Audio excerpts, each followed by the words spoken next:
Newton's law of motion, ठीक है।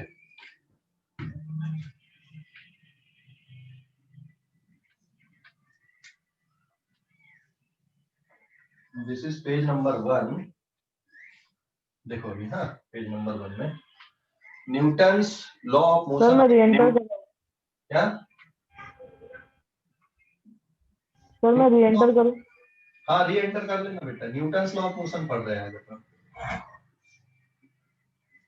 Newton's law of motion, Newton's law of motion.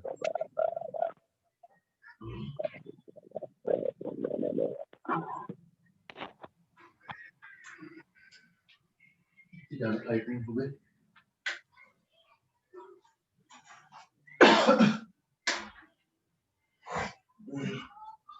Newton's law of motion का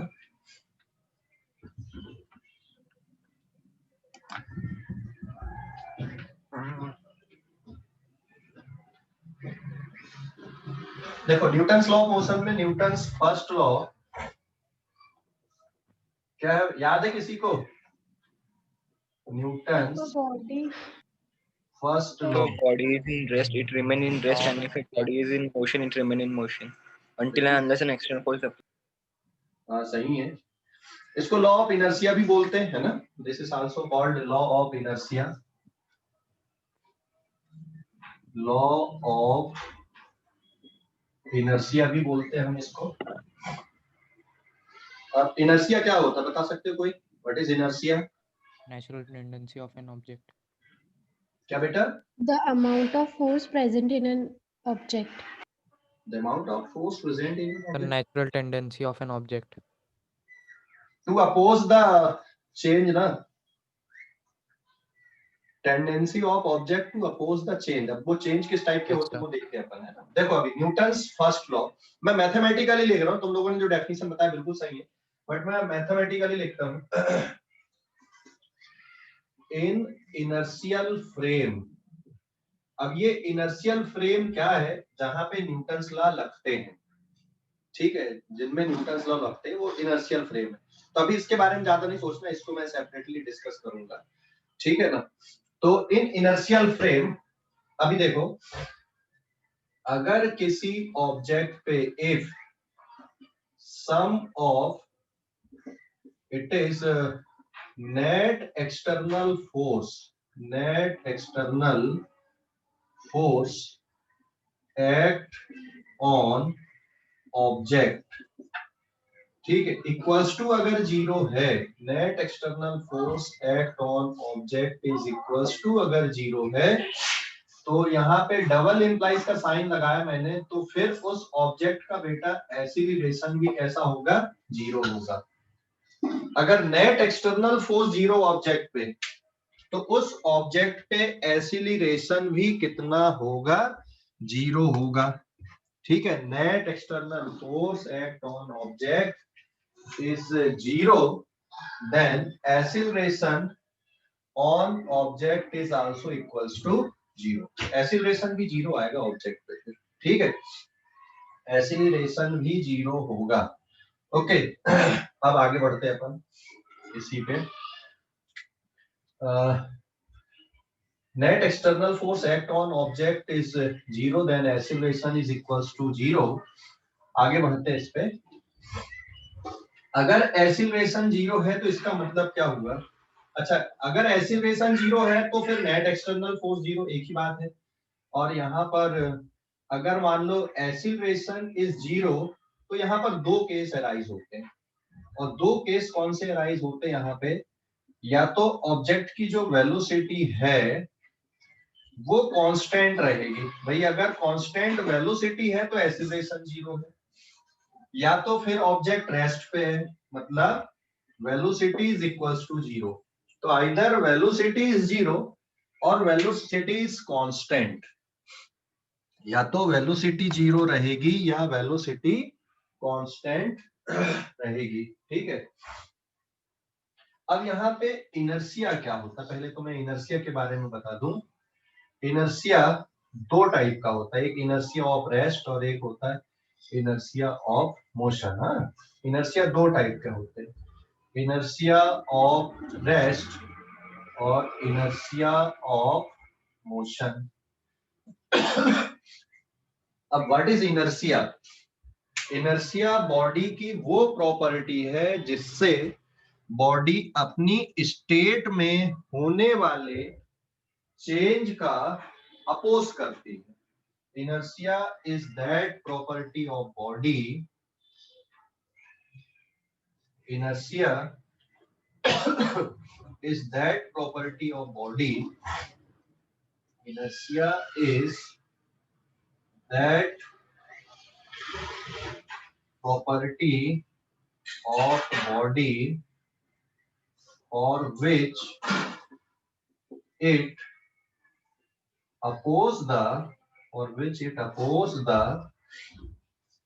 it oppose the change in its state। State का मतलब rest वाली state या फिर motion वाली स्टेट। तो वेलोसिटी कांस्टेंट है, मतलब ये इनर्शिया ऑफ मोशन है, और वेलोसिटी जीरो है, इसका मतलब ये इनर्शिया ऑफ रेस्ट है। तो Newton's first law basically net external force zero. तो मैंने इक्विलिब्रियम वाली कंडीशन पिछली क्लासेस में आपको डिस्कस किया था। तो यहाँ पे हम बात करते हैं कि ऑब्जेक्ट कैसा है, इक्विलिब्रियम पे है। इक्विलिब्रियम पे मतलब उस पे लगने वाला नेट एक्सटर्नल फोर्स कितना है, जीरो है, तभी ऑब्जेक्ट इक्विलिब्रियम पे रहेगा। इनर्शिया किससे रिलेटेड होता है? इनर्शिया मास से रिलेटेड होता है। ठीक है, इनर्शिया किससे रिलेट होता है? मास से रिलेट होता है। समझ गए? तो दो टाइप के इनर्शिया हो गए, एक इनर्शिया ऑफ रेस्ट और एक inertia of motion. And what is inertia? Inertia body की वो प्रॉपर्टी है जिससे कोई बॉडी अपने स्टेट में होने वाले चेंज का अपोज करती है। ठीक है, जैसे कोई ऑब्जेक्ट रखा हुआ है, मान लो आपके हाथ में कोई ऑब्जेक्ट है, आप उसको अब धक्का देना चाह रहे हैं, तो वो ऑटोमेटिकली नहीं जाएगा आगे। ठीक है ना, वो क्या करेगा, उसका अपोज करेगा, आगे बढ़ने का अपोज करेगा। और अगर कोई कांस्टेंट वेलोसिटी से जा रहा है तो वो कांस्टेंट वेलोसिटी से ही जाएगा, मतलब उसकी वेलोसिटी कांस्टेंट ही रहेगी जब तक उसमें कोई एक्सटर्नल फोर्स अप्लाई ना करें। तो ये होता बेटा, दो टाइप की स्टेट होती है, एक होती है स्टेट ऑफ रेस्ट और एक होती है स्टेट ऑफ मोशन। तो इनर्शिया क्या करता है, इसी का अपोज करता है। ठीक है, किसका अपोज कर रहा है? अपनी स्टेट में होने वाले चेंज का अपोज करता है। अब इसका सबसे अच्छा एग्जांपल, आप सो रहे हो, मान लो रात को सो गए हो गए, आपके पेरेंट्स मान लो आपको उठा रहे हैं, क्या करोगे आप? जल्दी उठ जाते हो कि कुछ रेसिस्ट करते हो, अरे अभी थोड़ी देर और सुन लो? जल्दी उठ जाते जल्दी उठ जाते हो, फिर तो बहुत अच्छी बात है, फिर तो न्यूटन फर्स्ट। लेकिन अगर आप रेसिस्ट घर वालों को बोलना ही नहीं पड़ता। मान लो अगर आप रेसिस्ट कर रहे हो, तो फिर अगर आप रेसिस्ट कर रहे हो कि आप सो रहे हो, आराम कर रहे हो, फिर कोई आपको उठा रहा है, तो फिर आपकी इच्छा नहीं है कि मतलब हाँ हम डायरेक्ट उठ जाए। But this is not the Newton's first law. मैं एक रिलेट कर रहा हूँ बस यहाँ पे कि हम इच्छा की बात कर रहे हैं ऐसा। ठीक है, समझ गए? अच्छा वाला एग्जांपल है ना। अब बिल्कुल वैसे जैसे आप खेल रहे हो, आप बिल्कुल फ्लो में खेल रहे हो, कोई बोल दे आप बिल्कुल खेल रोक दो, तो फिर क्या होगा? फिर हम अपोज करेंगे, नहीं यार थोड़ी देर और खेल लेंगे। तो इनर्शिया भी कुछ इसी तरह से है। इनर्शिया को हिंदी में पता है क्या बोलते हैं? जड़, या मराठी में जड़त्व। ठीक है, जड़ या जड़त्व। जड़ का काम क्या होता है? रोक के रखना। तो स्टेट में जो भी चेंज आ रहा है उसका अपोज करना, ये होता है इनर्शिया। तो स्टेट ऑफ रेस्ट या स्टेट ऑफ मोशन, कोई ऑब्जेक्ट अगर रेस्ट पे है तो उसकी टेंडेंसी क्या रहेगी? वो रेस्ट पे रहने की कोशिश करेगा जब तक उस पे एक्सटर्नल फोर्स ना लगाया जाए। और अगर कोई ऑब्जेक्ट कांस्टेंट वेलोसिटी से मूव हो रहा है तो वो उसी वेलोसिटी से जाएगा। वेलोसिटी बोला मैंने, स्पीड नहीं बोला हूं, ध्यान रखना। अगर कोई ऑब्जेक्ट की स्पीड कांस्टेंट है, ठीक है, ध्यान रखना, अगर किसी ऑब्जेक्ट की स्पीड कांस्टेंट है, कांस्टेंट स्पीड है, तो भी उसमें फोर्स लग सकता है, तो भी वेलोसिटी चेंज हो सकती है। Circular motion, uniform circular motion, कोई पार्टिकल सर्कुलर पाथ में घूम रहा है कांस्टेंट स्पीड से, बट वेलोसिटी चेंज हो रही है, वहां पे डायरेक्शन बदल रहा है कंटिन्यूअसली, ध्यान रखना, डायरेक्शन बदल रहा है मतलब वेलोसिटी बदल रही है, ठीक है। तो कांस्टेंट स्पीड का ये मतलब नहीं है कि कांस्टेंट वेलोसिटी होगी, हाँ वेलोसिटी कांस्टेंट है इसका मतलब उसकी स्पीड भी कांस्टेंट होगी, लेकिन स्पीड कांस्टेंट है तो इसका मतलब ये नहीं है या ये जरूरी नहीं है कि उसकी वेलोसिटी भी कांस्टेंट होगी। There are different situation. हाँ, स्ट्रेट लाइन पाथ में कोई ऑब्जेक्ट जा रहा है, कांस्टेंट स्पीड से जा रहा है, डायरेक्शन भी चेंज नहीं हो रहा है, तो ठीक है, वेलोसिटी और ऐसे वेलोसिटी और स्पीड वहां पे सेम ही रहेंगे। लेकिन अगर जिगजैग पाथ में जा रहा है, ये ऐसे ऐसे कांस्टेंट स्पीड से जा रहा है, तो वेलोसिटी कांस्टेंट नहीं है वहां पे। तो वेलोसिटी में मैग्नीट्यूड के साथ में डायरेक्शन भी आ जाता है। तो ये छोटी छोटी बातें हैं, ध्यान रखना। तो ये समझ गए आप लोग Newton's first law? First law समझ गए बेटा? तो नेट एक्सटर्नल फोर्स जीरो होगा ऑब्जेक्ट पे। एक्सीलरेशन जीरो होने का मतलब या तो ऑब्जेक्ट की वेलोसिटी कांस्टेंट रहेगी या फिर वेलोसिटी जीरो रहेगी, ठीक है। चलो आगे बढ़ते हैं, न्यूटन सेकंड लॉ पे आते हैं। न्यूटन सेकंड लॉ,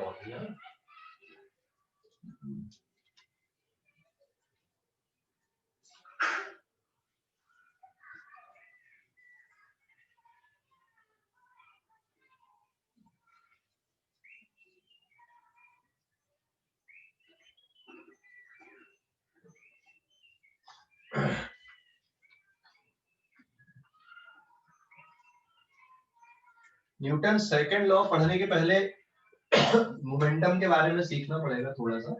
बस से मैंने जो बेसिक फिजिक्स की क्लास लिया था ना, फिजिकल क्वांटिटी, वहां पे अपन ने ऑलरेडी डिस्कस किया हुआ है, बट सेकंड लॉ को पढ़ने के पहले मोमेंटम के बारे में समझ लेते हैं अपन। What is momentum?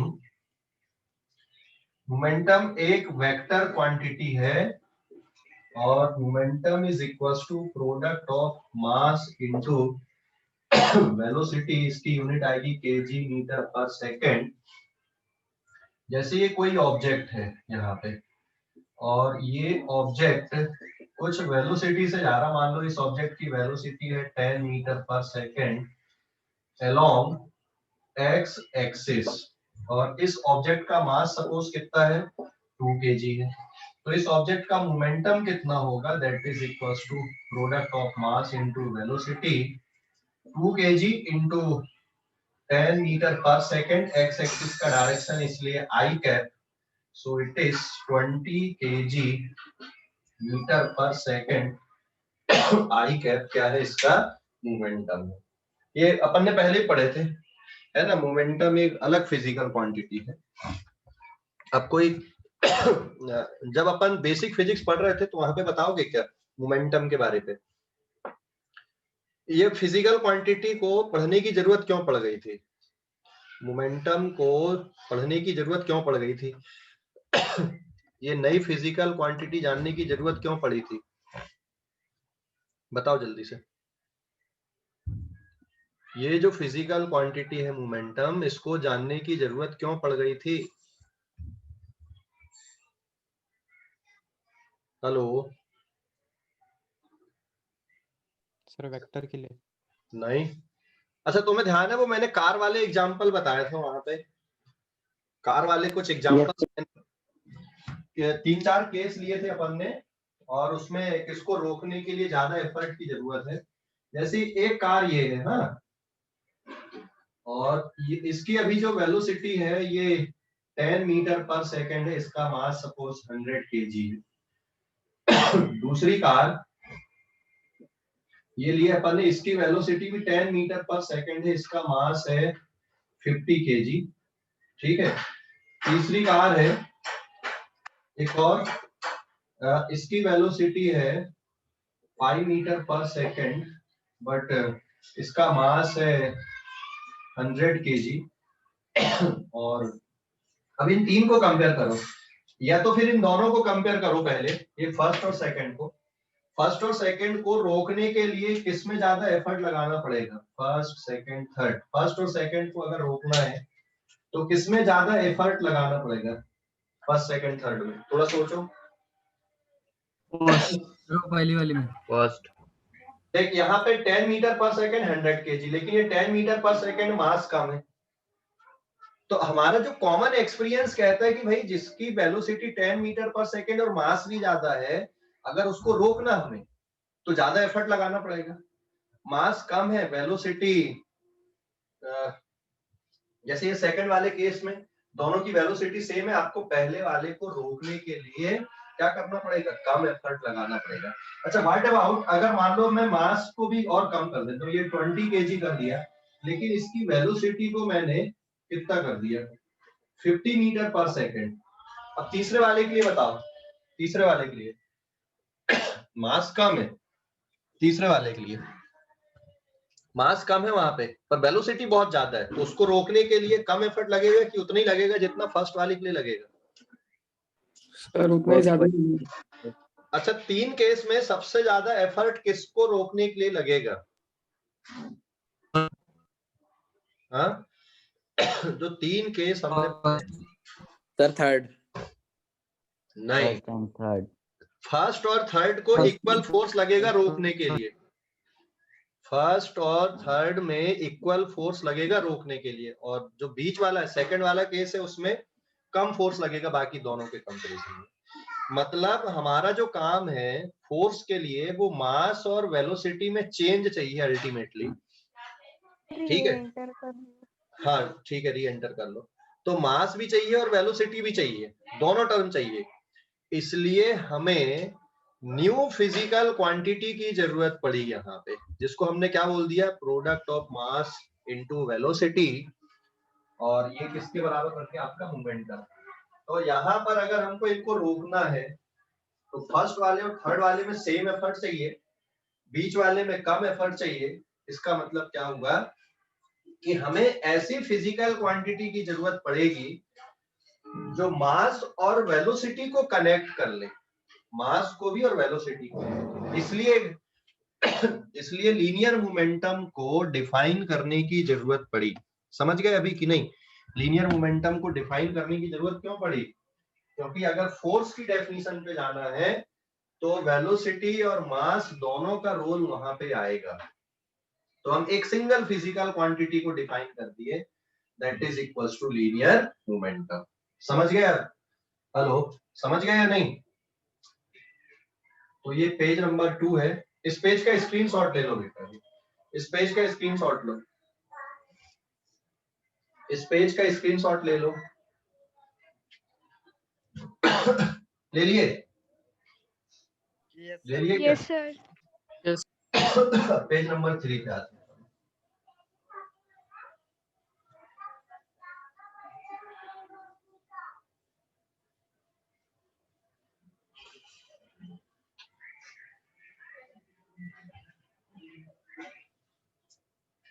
Now this is page number 3 है। देखो पेज नंबर 3 पे ये है। अब आते हैं अपन Newton second law.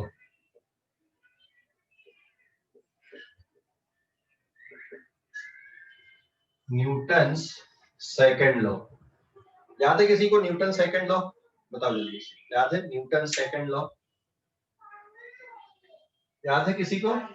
The rate of change of momentum is directly proportional to the applied unbalanced force. Yes very good. देखो न्यूटन सेकंड लॉ यही है कि rate of change of momentum is directly proportional to applied force.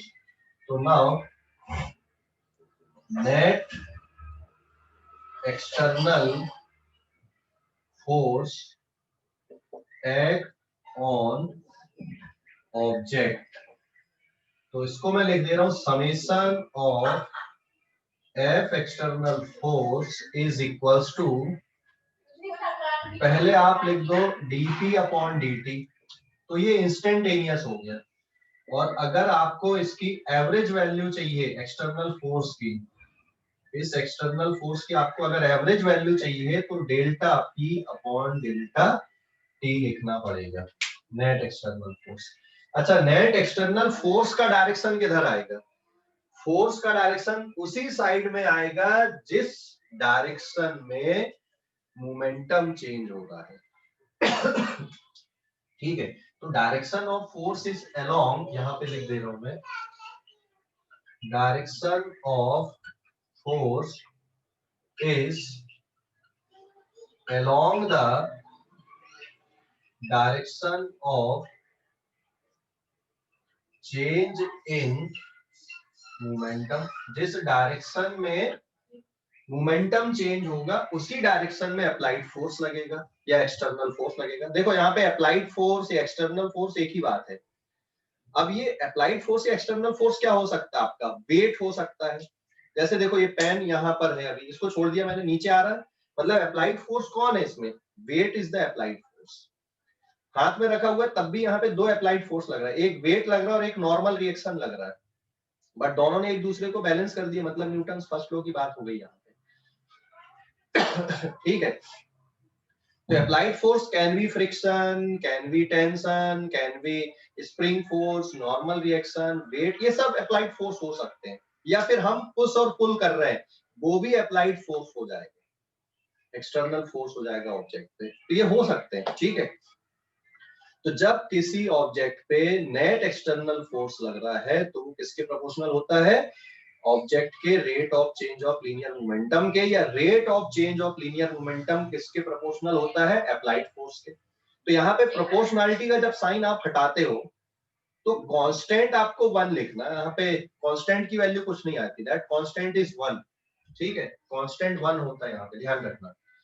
अब जो linear momentum है ये हमने क्या पढ़ा होगा भाई? जो लीनियर मोमेंटम है P किसके बराबर होता है? Product of mass into velocity के बराबर होता है। So therefore net external force act on object is equals to dp upon dt is equals to dp upon dt, it is product of mass into velocity.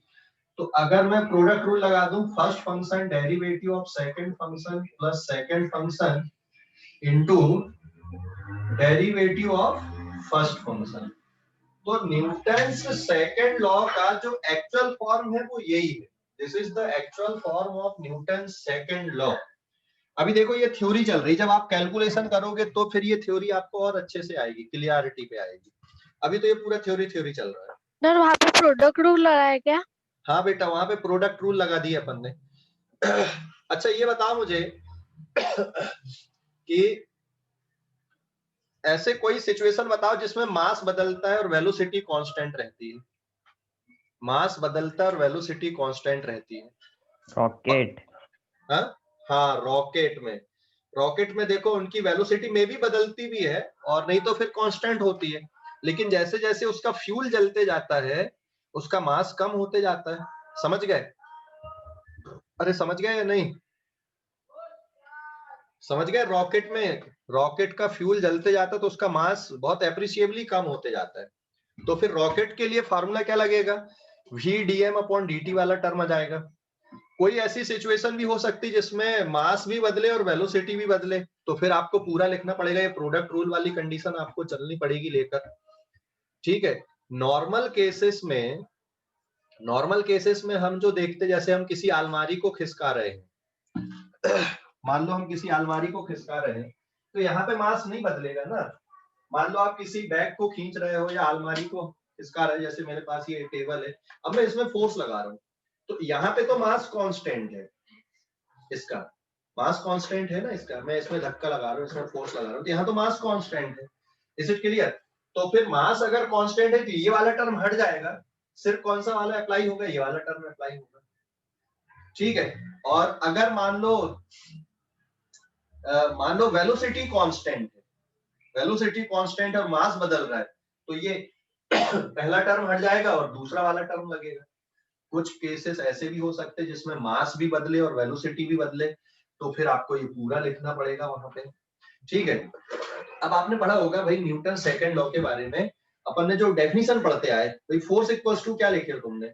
Mass into acceleration लिखे हो कि नहीं? Force equals to तुमने क्या लिखा है? अभी तक लिखते आए थे अपन, मास इनटू एक्सीलरेशन। हाँ या ना, जवाब देना। Yes sir. तो मास इंटू एक्सीलरेशन कब लिखना है हमको? मास इंटू एक्सीलरेशन कब लिखना है? मास इंटू एक्सीलरेशन कब लिखना है? तो वो स्पेशल केस है इसका। स्पेशल केस क्या है वो मैं अगले पेज में यहाँ पे डिस्कस करूंगा कि स्पेशल केस क्या है। अच्छा, इसकी यूनिट वगैरह बताने की जरूरत नहीं है। फोर्स की एसआई यूनिट क्या होती है, न्यूटन होती है, सीजीएस यूनिट क्या होती है, डाइन होती है, ये अपन ने यूनिट एंड डायमेंशन वाले चैप्टर में पढ़ चुके हैं। तो मैं यूनिट पे अब नहीं जा रहा हूँ, यहाँ पे डायमेंशनल फार्मूले पे नहीं जा रहा हूँ। तो ये ध्यान रखो। सो this is the actual form of Newton second law. ये न्यूटन सेकंड लॉ का एक्चुअल फॉर्म है। ये न्यूटन सेकंड लॉ। मास इनटू एक्सीलरेशन नहीं है, वो तो स्पेशल केस बना है। एक्चुअल फॉर्म क्या है न्यूटन सेकंड लॉ का? Rate of change of momentum on an object is directly proportional to net external force act on object applied on object. अब अप्लाइड फोर्स क्या क्या हो सकते हैं बेटा? कोई भी हो सकते हैं। फ्रिक्शन, नॉर्मल रिएक्शन, वेट, हम पुश या पुल कर रहे हैं, ठीक है, वो एक्सटर्नल फोर्स हो सकते हैं ऑब्जेक्ट पे। समझ गए? मतलब ऑब्जेक्ट पे ना इंटरनल फोर्स भी होते हैं। तो इंटरनल फोर्स के कारण मोमेंटम चेंज नहीं होता, एक्सीलरेशन चेंज नहीं होता। इंटरनल फोर्स एक दूसरे को क्या कर देते हैं? कैंसिल कर देते हैं।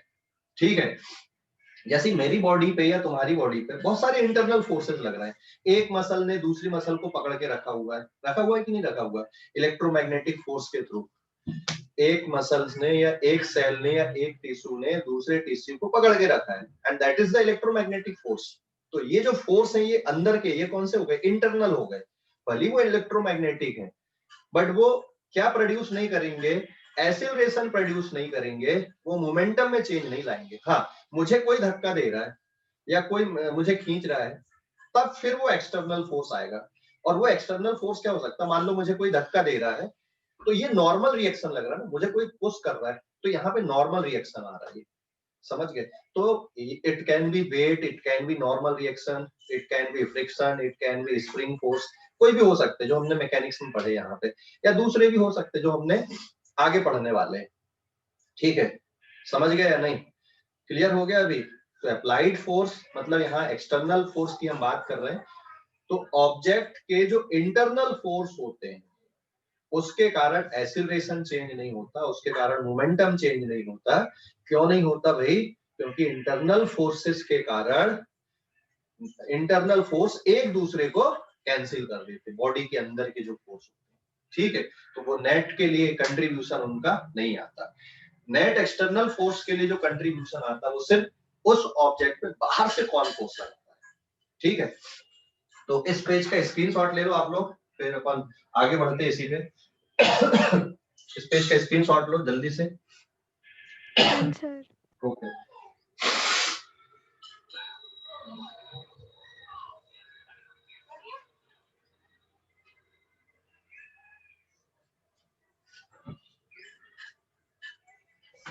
हो गया ना?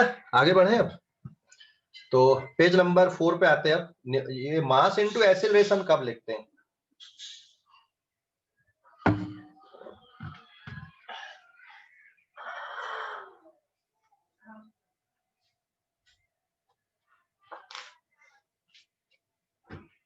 पेज नंबर 4 अब।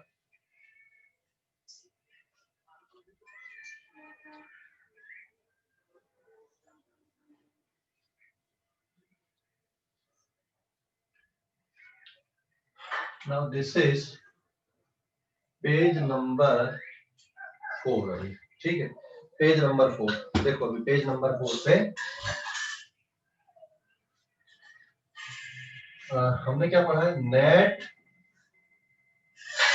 External force is equals to dt upon dt is equals to d upon dt of product of mass into velocity is equals to first function derivative of second function plus second function into derivative of first function। अब यहाँ पे देखो, if mass of object is constant, mass m equals to constant अगर मैं ले लूं, किसी object का मास कांस्टेंट, बहुत सारी सिचुएशन में होता है मास कांस्टेंट, और वैसे अपने सिलेबस में यही वाला है कांस्टेंट मास वाला, वेरिएबल मास वाला पार्ट अपने सिलेबस में नहीं, बट मैं बहुत बेसिक आइडिया उसका दे दूंगा रॉकेट के लिए बस। तो मास अगर कांस्टेंट है तो फिर जो एक्सटर्नल फोर्स है, net external force, that is equals to d upon dt of product of mass into velocity. Mass बाहर निकाल दोगे क्योंकि कांस्टेंट है, सिर्फ क्या बचेगा dv अपॉन dt, और dv अपॉन dt किसके इक्वल आ गया, एक्सीलरेशन के। तो फिर आप नेट एक्सटर्नल फोर्स को सीधा सीधा क्या लिख सकते हो, मास इनटू एक्सीलरेशन लिखते हो। तो ये जो फार्मूला है force equals to mass into acceleration, ये तभी लगेगा बेटा जब मास कांस्टेंट रहेगा ऑब्जेक्ट का। अगर मास कांस्टेंट नहीं है तो फिर ये नहीं लगेगा। तो फिर आपको बेसिक फार्मूला पे जाने पड़ेगा, rate of change of linear momentum. ये एक्चुअल फॉर्म है न्यूटन सेकंड लॉ का, ये नहीं है, ठीक है। ये तो उससे इक्वेशन हमने बनाया यहाँ पे, तो ये ध्यान रखोगे, छोटी छोटी बातें। अब यहाँ पे ये वेक्टर फॉर्म पे लिखे हमने, तो इसको आप अलग अलग भी लिख सकते हो, जैसे summation F external force along x axis is equals to mass into acceleration along x axis. Summation F external force along y axis is equals to mass into acceleration along y axis. Summation F external force along z axis is equals to mass into acceleration along z axis.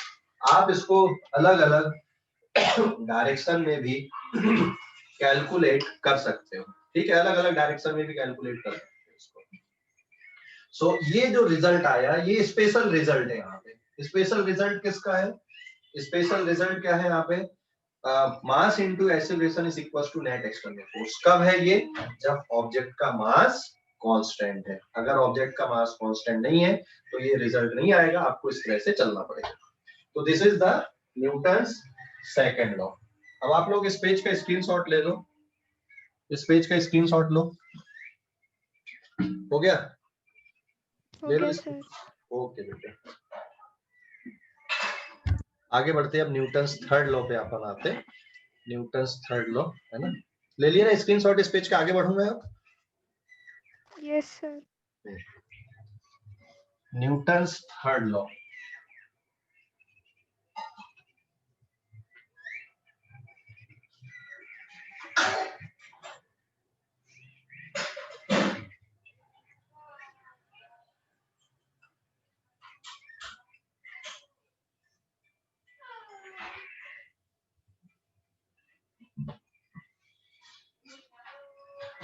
now this is page number 5.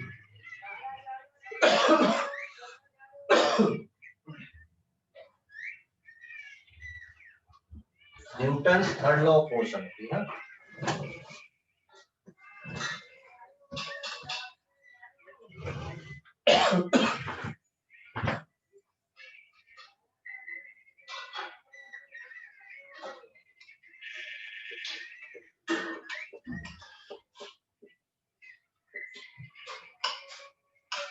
Newton's third law, ठीक है, Newton's third law.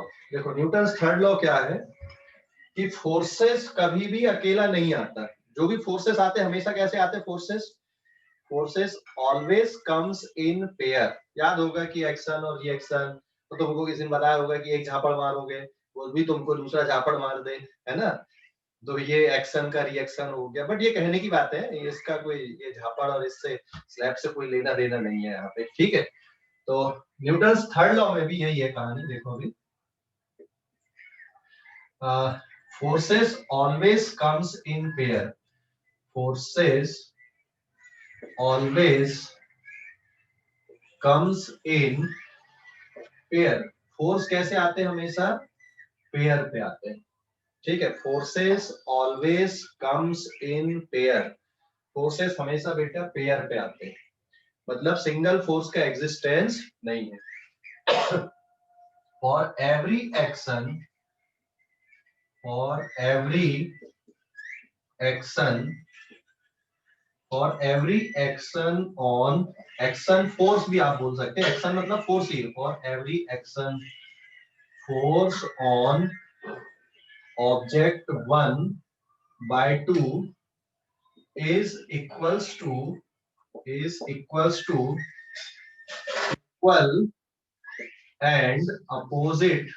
equal and opposite reaction force on object 2/1। मैंने पूरा लिखा है यहाँ पे। Action और reaction same object पे नहीं लगते कभी भी, एक्शन और रिएक्शन अलग अलग ऑब्जेक्ट पे लगते हैं।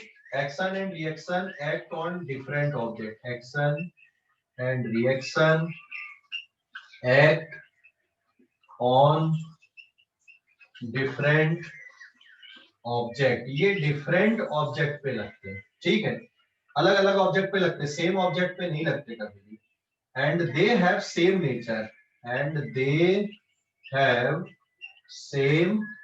नेचर, इनका नेचर भी सेम रहेगा।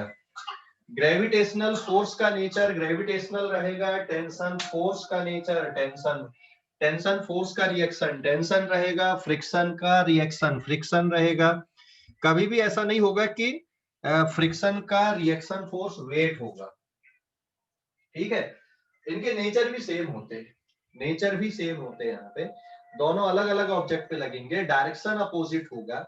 और सबसे अच्छा एग्जांपल देखो यहाँ पे मैं ये मैग्नेट को लेके बता दे रहा हूँ। ये सपोज आपके पास यहाँ पर दो मैग्नेट्स हैं, ये दो मैग्नेट लिया मैंने यहाँ पे, ठीक है। ये इसका नॉर्थ पोल है, ये साउथ पोल है, ये साउथ पोल है, ये नॉर्थ पोल है। This is first magnet, this is second magnet. क्या होगा इनमें बताओ जल्दी से, क्या होगा? ये दोनों मैग्नेट अट्रैक्ट करेंगे एक दूसरे को। तो ये फर्स्ट वाली मैग्नेट में जो फोर्स लगेगा इस साइड पे लगेगा, this is force on first by 2। और ये सेकंड वाली मैग्नेट में फोर्स इस साइड पे लगेगा, this is force on second by 1। अगर मान लो ये 10 न्यूटन का है तो ये भी 10 न्यूटन का होगा। कौन सा फोर्स है ये मैग्नेटिक है। तो अगर आप इसको एक्शन बोल रहे हो तो ये कौन सा फोर्स होगा, रिएक्शन होगा। या फिर अगर इसको आपने रिएक्शन बोला तो ये कौन सा फोर्स होगा, एक्शन होगा। मतलब किसको एक्शन बोलना है और किसको रिएक्शन फोर्स बोलना है, ये आपकी चॉइस होती है, आपकी चॉइस है कि किसको एक्शन फोर्स बोलना है, किसको रिएक्शन बोलना है। अभी देखो फोर्स ऑन 1/2 पहली वाली मैग्नेट पे, दूसरी के कारण फोर्स कितना है, 10 न्यूटन। ये जो पहली वाली मैग्नेट है उसको दूसरी वाली मैग्नेट अपनी तरफ खींच रही है, कितने से, 10 न्यूटन से। तो जो दूसरी वाली मैग्नेट है उसको पहली वाली मैग्नेट भी अपनी तरफ खींचेगी उतने ही फोर्स से। कौन सा फोर्स है भाई, ये मैग्नेटिक फोर्स है। तो इनका नेचर भी सेम होता है। समझ गए एक्शन एंड रिएक्शन पेयर का। क्लियर हो गया या डाउट है कुछ? क्लियर हो गया, डाउट है? हेलो, अरे समझ गए या नहीं? क्लियर हो गया न्यूटन्स थर्ड लॉ की डाउट है कुछ? No sir. ठीक है, अभी स्क्रीनशॉट लो बेटा इस पेज का, इस पेज का स्क्रीनशॉट ले लो। Done, sir. हो गया? खांसी आ रही है यार। ठीक है, अभी एक एग्जांपल और लेते हैं हम यहाँ पे इसको समझने के लिए, एक्शन एंड रिएक्शन पेयर को। सिंपल सा एग्जांपल, पेज नंबर 4 और 6।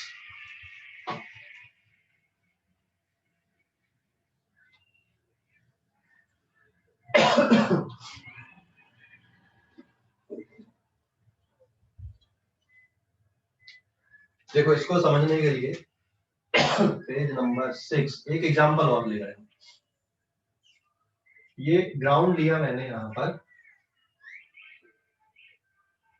और इस पे एक बॉक्स को रख दिया है, ठीक है। This is any box placed here and suppose this is a rough surface and this box is moving along this direction. इसकी कुछ वेलोसिटी है, इस डायरेक्शन पे जा रहा है। This is the ground and this is the box. अभी बताओ बॉक्स में कौन कौन से फोर्स लग रहे हैं बॉक्स पे, और उनके पेयर भी लिखना है। बॉक्स पे जो भी फोर्स लग रहा है उनके पेयर भी लिखना दूसरे ऑब्जेक्ट पे। तो सबसे पहले देखोगे बॉक्स पे एक आ गया ये नॉर्मल रिएक्शन, हाँ या ना, normal reaction on box by ground, अरे समझ गए, हाँ या ना। Yes, Yes, sir. sir. Yes, sir. दूसरा इसका पेयर किस पे लगेगा, इसी का पेयर लगेगा ग्राउंड पे, this is normal reaction on ground by box. तो ये एक्शन है तो ये रिएक्शन है, ये किस पे लग रहा है, ग्राउंड पे, कौन लगा रहा है, बॉक्स लगा रहा है, ये किस पे, बॉक्स पे, कौन लगा रहा है, ग्राउंड लगा रहा है, कौन सा है ये, नॉर्मल रिएक्शन है ना। तो नॉर्मल का नॉर्मल ही रिएक्शन पेयर बनेगा, एक्शन रिएक्शन पेयर बनेंगे। अब इस पे बॉक्स का वेट की अगर हम बात कर लें तो बॉक्स का जो वेट है mg, what is mg, this is gravitational force on box by earth, है ना। तो इसका जो दूसरा पेयर आएगा वेट का, ये कहां पे आएगा, now at centre of earth, centre of earth, centre of earth पे force on earth by box. तो बॉक्स को अर्थ अपनी तरफ खींच रही है और अर्थ को बॉक्स अपनी तरफ खींच रहा है। तो वेट का जो रिएक्शन फोर्स है वो ये है, ग्रेविटेशनल फोर्स आप जिसको बोलते हो, समझ गए या नहीं। ये कहां पे लगेगा, अर्थ के सेंटर पे लगेगा, ये कहां पे लग रहा है, ऑब्जेक्ट के सेंटर पे लगा दिया मैंने यहाँ पे, समझ गए या नहीं, क्लियर हो गया बेटा। तो ये इसका रिएक्शन है और ये एक्शन है, और अगर ये एक्शन है तो ये इसका रिएक्शन हो गया। अब एक और फोर्स है यहाँ पे, दैट इज फ्रिक्शन फोर्स। तो ये वाला कौन सा बना दिया मैंने, this is force on earth by box. अब एक और आ रहा फ्रिक्शन, फ्रिक्शन किधर लग रहा है, इस पे, ऑब्जेक्ट पे, फ्रिक्शन किधर लग रहा है, ऑब्जेक्ट पे, दिस इज mg। अब ये mg हो गया and that is equals to force on earth, sorry box by earth. अब अगर ऑब्जेक्ट इधर जा रहा है और ये रफ सरफेस भी है, लिख दिया हमने, तो बॉक्स पे फ्रिक्शन किधर लगेगा, पीछे की तरफ लगेगा, इसकी सरफेस पे, हाँ या ना। So this is kinetic friction on box by ground. तो इसी के बराबर का जो फ्रिक्शन है वो ग्राउंड पर भी लगेगा सामने की तरफ, that is kinetic friction on ground by box. समझ गए आप कि नहीं, हेलो, अरे भाई समझ गए, कोई डाउट अभी, देख लो मैंने जो पेयर लिखा, एक्शन रिएक्शन पेयर जो मैंने लिखा है वो देखो अच्छे से, एक्शन रिएक्शन पेयर जो लिखा हुआ है ना, एक्शन रिएक्शन के पेयर जो लिखा है। अभी इसमें एक्शन और रिएक्शन की अगर मैं बात करूं, बताओ जल्दी से, यहाँ पे एक्शन किसको बोल रहे हैं और रिएक्शन किसको बोल रहे हैं। एक्शन अगर मान लो मैंने लिख दिया normal reaction on box by ground, तो इसका रिएक्शन पेयर कौन सा आएगा, normal reaction on Ground. Normal reaction on ground by box. तो अगर ये एक्शन है तो ये रिएक्शन, और अगर ये रिएक्शन है तो इसको एक्शन बोल दोगे, ये आपकी चॉइस है किसको एक्शन बोलना है किसको रिएक्शन बोलना है। mg, mg मतलब force on box by earth, तो इसका रिएक्शन कौन सा, force on earth by box. फिर फ्रिक्शन के बारे में देख लो, kinetic friction on box by ground, तो इसका reaction friction on ground by box. अभी समझ गए या नहीं। तो नॉर्मल का रिएक्शन फोर्स mg नहीं है, mg और ये वाला जो normal reaction on box by ground और mg, ये तो सेम ही ऑब्जेक्ट पे लग रहा है, तो ये एक्शन रिएक्शन थोड़ी बनेंगे। एक्शन और रिएक्शन पेयर हमेशा डिफरेंट ऑब्जेक्ट पे आते हैं, समझ गए यार, कोई डाउट है अभी। एक्शन रिएक्शन पेयर हमेशा डिफरेंट ऑब्जेक्ट पे आते हैं, सेम ऑब्जेक्ट पे नहीं लगते, मतलब ये दोनों एक दूसरे को कैंसिल नहीं करेंगे, ठीक है। एक्शन और रिएक्शन पेयर कभी भी एक दूसरे को कैंसिल नहीं करते, अलग अलग ऑब्जेक्ट पे लगते हैं। समझ गए, हेलो।